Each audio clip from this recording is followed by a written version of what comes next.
Well, students who took over Blackburn Center at Howard University last week are still fighting for answers tonight. They're still on campus trying to get the administration's attention. Fox 5's Jacqueline Matter joins us now with the very latest on their demands. Jacqueline.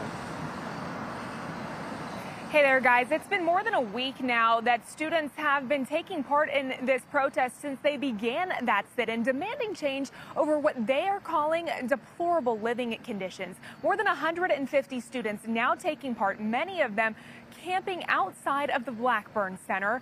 Tonight, they tell us, despite their efforts over the past week, not much has changed.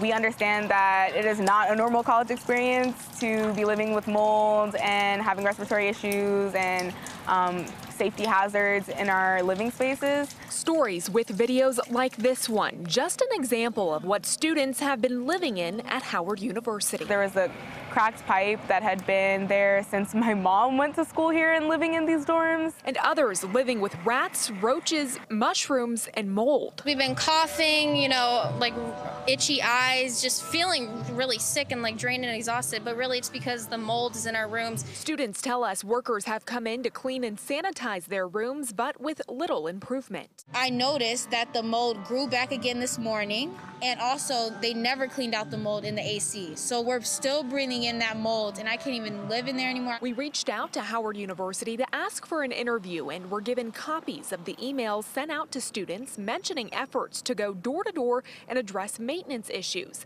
The Board of Trustees also said in a statement, quote, "Simply put, we hear you and we continue to welcome your viewpoints on all matters pertaining to Howard." But students disagree. But most of the response has been very hostile. I was met with police, I was met with public affairs, I was called to the office, like almost called to the principal's office type, and they told me that I was making the value of a Howard degree go down. I'm in debt to be here, and we're living with, I want to say, like dilapidated dorms. We're living in a building that is not safe. Despite threats of expulsion and suspension, students say they'll do whatever it takes to address what they say is decades of negligence towards living conditions at Howard. So as we said from the beginning, we're not leaving until our 4 demands are met. There's no compromise. They're easy. No school wants to be protested against, but it's not like we're out here because we want hot tubs in our dormitories. It's because we want livable conditions.